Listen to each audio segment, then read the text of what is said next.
Muy buenas televidentes, radioescuchas e internautas de la Aldea Global, Ecomundo, Ojalá 4RD. Hemos estado comentando la victoria de Boris Johnson y que abre las puertas a un Brexit duro después de un largo periodo de 3 años que implicó la caída de dos primeros ministros, David Cameron y Theresa May. Pero un hecho importante es el hecho de que va a enfrentar graves retos territoriales, pese a su amplia y holgada mayoría. El Partido Conservador Británico, liderado por Boris Johnson, consiguió una victoria irrefutable en las elecciones de Reino Unido, como hemos comentado. Con 364 escaños, los Tories, como también se conoce a este partido, superan con creces la mayoría necesaria de 326. Triunfamos y rompimos el bloqueo. Ahora el país será capaz de ejecutar el Brexit, expresó Boris Johnson tras concentrarse en una manifestación frente a Downing Street. El primer ministro había basado su campaña electoral en la promesa de llevar a cabo la salida del Reino Unido de la Unión Europea.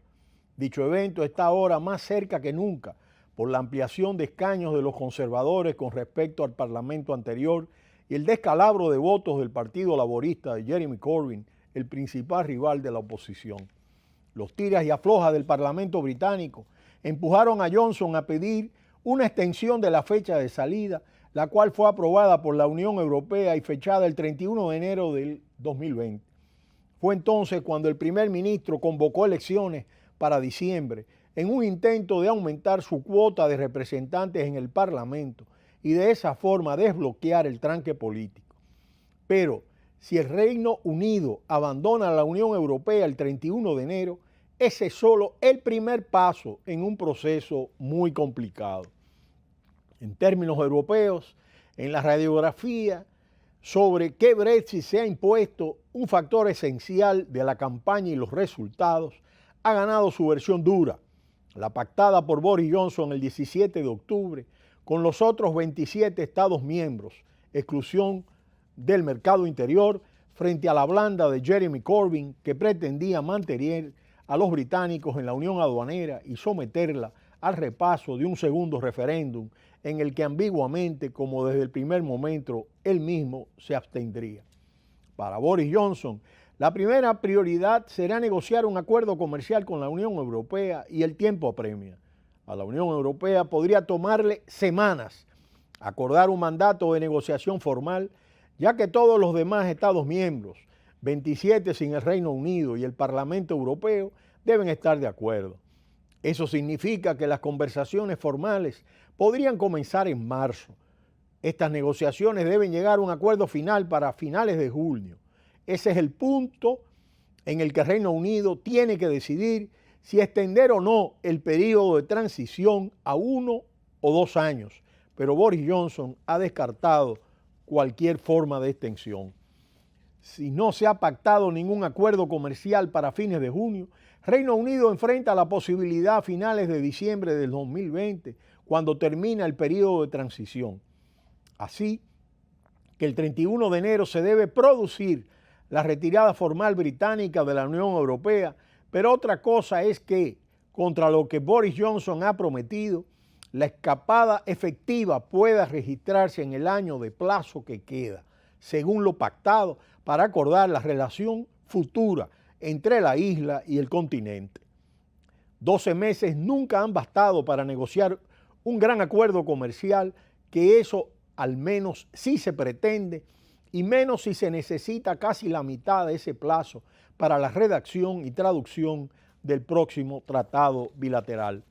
Otra de las promesas en falso del primer ministro saliente y entrante es que la frontera entre el norte de Irlanda y el resto del reino sería blanda e imperceptible. Un reciente informe de su propio gobierno alertaba de que requerirán controles de alto nivel de los que se derivarán impactos legales y políticos en la vinculación Irlanda del Norte-Londres. de modo que el éxito personal del líder conservador puede derivar hacia un fracaso histórico del reino por las tensiones secesionistas que suscitarán sus consecuencias en Escocia, segundo referéndum de independencia que se ha venido planteando. El norte de Irlanda, posiblemente la apertura de un proceso de reunificación en Irlanda e incluso en Gibraltar. La primera ministra de Escocia anuncia su intención de presentar la próxima semana los planes para celebrar un nuevo referéndum de independencia. La victoria de Boris Johnson dio la vuelta al mapa político del Reino Unido y forjó una amplia mayoría conservadora con los votos de feudos tradicionalmente laboristas. Por eso su primer cometido fue lanzar un mensaje de unidad y la promesa de dejar atrás el árido debate del Brexit. A los ciudadanos partidarios de permanecer en la Unión Europea les prometió que tendría en cuenta su buena voluntad a la hora de negociar una nueva relación con Bruselas. Aniquilada la oposición, el primer ministro se enfrenta, sin embargo, a un gran reto territorial por la victoria arrolladora de los nacionalistas del SNP en Escocia. Johnson abandonó en las últimas horas el eslogan de la campaña "Cumplamos ya con el Brexit" por el de "el gobierno del pueblo". A mediano plazo los problemas no le vendrán a Boris Johnson de la oposición laborista, que con 203 diputados se han hundido a su peor nivel desde 1935. Jeremy Corbyn, quien logró entusiasmar a los jóvenes en 2015 con la propuesta de un giro a la izquierda, ha espantado a muchos votantes laboristas con un programa maximalista, el más radical de las últimas décadas, y decepcionando a otros tantos con su deliberada ambigüedad sobre el Brexit, el asunto que ha definido hasta el final estos comicios.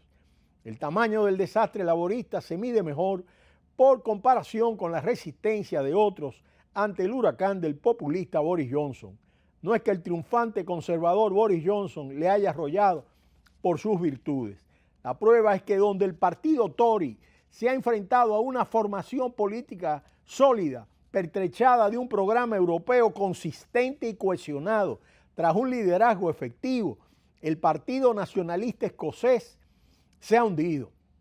Las huestes de Nicola Sturgeon han obtenido en su territorio escocés 4/5 partes de los escaños. Más preocupante será para Boris Johnson el desafío que le llegará desde Escocia. El Partido Nacional Escocés ha arrollado en su territorio de combate al resto de formaciones. Ya era la tercera fuerza en la Cámara de los Comunes con 35 diputados. Ha logrado sumar 13 más y ha interpretado este incremento como una inyección de legitimidad a sus pretensiones independentistas.